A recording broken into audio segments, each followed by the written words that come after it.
बहुत वर्ष पहले एक राजा की दो रानियां थीं। बड़ी रानी शोभा बहुत अच्छे स्वभाव की दयावान स्त्री थी। छोटी रानी रूपा बड़ी कठोर और दुष्ट थी। बड़ी रानी शोभा की एक पुत्री थी, नाम था देवी। रानी रूपा की भी एक बेटी थी, नाम था तारा। रानी रूपा बड़ी चालाक और महत्वाकांक्षी स्त्री थी। वह चाहती थी कि राज्य की सत्ता उसके हाथ में रहे। राजा भी उससे दबा हुआ था। रानी रूपा बड़ी रानी और उसकी बेटी से नफरत करती थी। एक दिन उसने राजा से कह दिया कि रानी शोभा और देवी को राजमहल से बाहर निकाल दिया जाए। राजा रानी रूपा की नाराजी से डरता था। उसे लगा कि उसे वही करना पड़ेगा जो रूपा चाहती है। उसने बड़ी रानी और उसकी बेटी को राजमहल के बाहर एक छोटे से घर में रहने के लिए भेज दिया। लेकिन रानी रूपा की घृणा इससे भी नहीं हटी। उसने देवी को आज्ञा दी कि वह प्रतिदिन राजा की गायों को जंगल में चराने के लिए ले जाया करे। रानी शोभा यह अच्छी तरह जानती थी कि यदि देवी गायों को चराने के लिए गई तो रानी रूपा उन्हें किसी और परेशानी में डाल देगी। इसीलिए उसने अपनी लड़की से कहा कि वह रोज सुबह गायों को जंगल में चरने के लिए ले जाया करे और शाम के समय उन्हें वापस ले आया करे। वह गायों को जंगल में ले जाती। एक शाम जब वह जंगल से घर लौट रही थी तो उसे अपने पीछे एक धीमी सी आवाज सुनाई दी, देवी देवी, क्या तुम मुझसे विवाह करोगी? देवी डर गई। जितनी जल्दी हो सका उसने गायों को घर की ओर हाँका। दूसरे दिन भी जब वह घर लौट रही थी तो उसने वही आवाज सुनी। वही प्रश्न उससे फिर पूछा गया। रात को देवी ने अपनी माँ को उस आवाज के बारे में कहा। माँ सारी रात इस बात पर विचार करती रही। सुबह तक उसने निश्चय कर लिया कि क्या किया जाना चाहिए। सुनो बेटी, वह अपनी लड़की से बोली, मैं बता रही हूँ कि यदि आज शाम के समय भी तुम्हें वही आवाज सुनाई दे तो तुम्हें क्या करना होगा? बताइए माँ, देवी ने उत्तर दिया। तुम उस आवाज को उत्तर देना। रानी शोभा ने कहा, कल सुबह तुम मेरे घर आ जाओ, फिर मैं तुमसे विवाह कर लूंगी। लेकिन माँ, देवी बोली, हम उसे जानते तक नहीं। मेरी प्यारी देवी, माँ ने दुखी होकर कहा, जिस स्थिति में हम जीवित हैं उससे ज्यादा बुरा और क्या हो सकता है? हमें इस प्रस्ताव को स्वीकार कर लेना चाहिए। ईश्वर हमारी सहायता करेगा। उस संध्या को जब देवी गायों को लेकर लौट रही थी उसे वही आवाज फिर सुनाई दी। आवाज कोमल और दुख भरी थी। देवी देवी, क्या तुम मुझसे विवाह करोगी? क्या तुम मुझसे विवाह करोगी? आवाज बोली। देवी रुक गई। उसने पीछे मुड़कर देखा लेकिन उसे कोई नहीं दिखाई दिया। वह हिचकिचाई। वह वहां से भाग जाना चाहती थी लेकिन फिर उसे माँ के शब्द याद आ गए।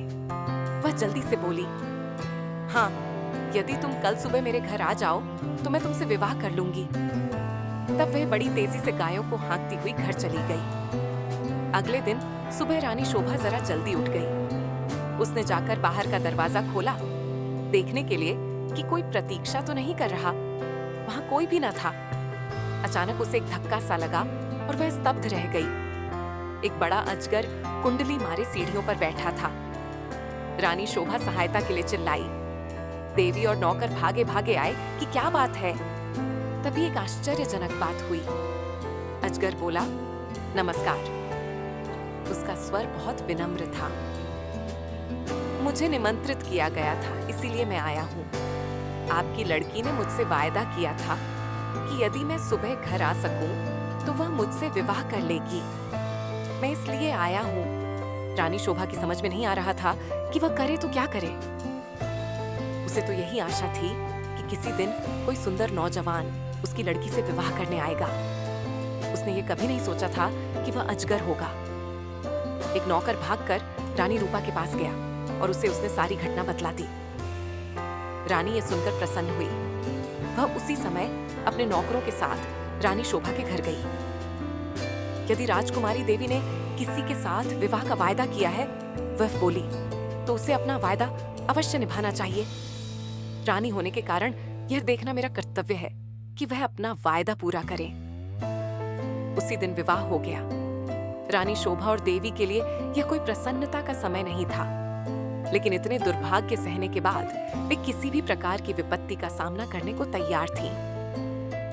विवाह के पश्चात अजगर अपनी पत्नी के साथ उसके कमरे में गया। सारी रात रानी शोभा ने प्रार्थना करते हुए बिताई कि उसकी बच्ची ठीक ठाक रहे। दूसरे दिन बड़े सवेरे उसने देवी के कमरे का दरवाजा खटखटाया। एक सुंदर नवयुवक ने दरवाजा खोला। देवी उसके पीछे खड़ी थी। तो ओ माँ, मैं आपको कह नहीं सकता कि मेरी जान बचाने के लिए मैं आपका और देवी का कितना आभारी हूँ, वह नवयुवक बोला। मैं एक शाप के कारण अजगर बन गया था। एक वन देवता मुझसे क्रुद्ध थे और उन्होंने मुझे अजगर बना दिया। बाद में उन्हें अपनी करनी पर दुख हुआ। तब उन्होंने कहा कि यदि कोई राजकुमारी मुझसे विवाह कर लेगी तो मैं फिर से मनुष्य बन जाऊंगा। और अब देवी ने मुझसे विवाह कर लिया है। मेरा शाप उतर गया है। अब मैं फिर कभी अजगर नहीं बनूंगा। रानी शोभा बहुत प्रसन्न हुई। वह अपनी लड़की और दामाद को राजा से मिलाने के लिए ले गई। ये बड़ी विचित्र घटना थी। चारों ओर से लोग इस विचित्र नव युवक को देखने राजमहल में आने लगे। सभी उत्सुक थे सिवाय रानी रूपा के। रानी रूपा बहुत गुस्से में थी। उसने झल्लाते और खींचते हुए अपने आप को कमरे में बंद कर लिया। देवी का भाग्य उससे देखा नहीं जा रहा था। वह चाहती थी कि उसकी बेटी तारा भी ऐसी भाग्यशाली बने। आखिरकार उसे एक युक्ति सूझी। उसने झपनी लड़की को बुलाया। देवी का विवाह तो अब हो गया है, वह बोली, इसलिए गायों को जंगल में चराने के लिए तुम ले जाया करो। नहीं, तारा चीख कर बोली, इतने नौकर हैं तो फिर मैं क्यों गायें चराने जाऊं? ये मेरी आज्ञा है। रानी क्रुद्ध होकर बोली, एक बात और भी सुनो। यदि जंगल में कोई तुमसे विवाह का प्रस्ताव करे तो तत्काल कह देना कि तुम विवाह के लिए राज्य हो। यदि वह अगले दिन सुबह हमारे घर आ जाए। तारा माँ की इस योजना से भयभीत हो गई। वह गायों को जंगल में नहीं ले जाना चाहती थी। वह खूब रोई, लेकिन रानी फिर भी नहीं पिघली। तारा को उसकी आज्ञा माननी पड़ी। तारा रोज सुबह गायों को जंगल में चराने के लिए ले जाती और फिर शाम के समय वापस ले आती। लेकिन उसने एक बार भी जंगल में किसी तरह की आवाज नहीं सुनी जो यह कह रही हो, क्या तुम मुझसे विवाह करोगी? फिर भी रानी निराश नहीं हुई। जंगल में कोई अजगर तो था नहीं जो तारा से विवाह का प्रस्ताव करता। इसीलिए उसने खुद अजगर ढूंढने का निश्चय किया।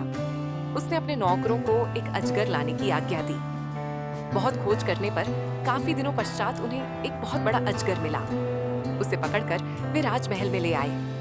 आखिरकार रानी का अभिप्राय यह पूरा हो गया और उसने तारा का विवाह इस अजगर से कर दिया। अब रानी को संतोष हुआ।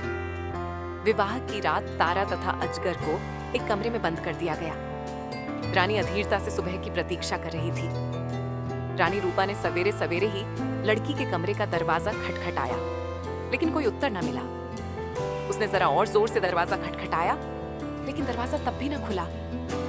रानी से और प्रतीक्षा न की गई और उसने धक्का देकर दरवाजा खोल दिया। मोटा अजगर जमीन पर पड़ा हुआ था, लेकिन तारा का कहीं पता नहीं था। रानी चीख पड़ी। महल में सभी ने उसका चीखना सुना। राजा और नौकर भागे आए कि क्या बात है, राजकुमारी कहाँ है? सब चिल्लाए, वह है तो अजगर के पेट में होंगी। रसोइया बोला, देखो वह कितना मोटा हो गया है। रानी अब बड़ी जोर जोर से रोने लगी। राजा भी रोने लगा। रसोइया अपना सबसे बड़ा चाकू ले आया। वह बोला, यदि वह अब तक जीवित हुई तो मैं राजकुमारी को बचाने की कोशिश करूंगा। उसने अजगर का पेट चीर डाला। तारा अच्छी भली जीवित थी। रसोइये ने उसे बाहर खींचा।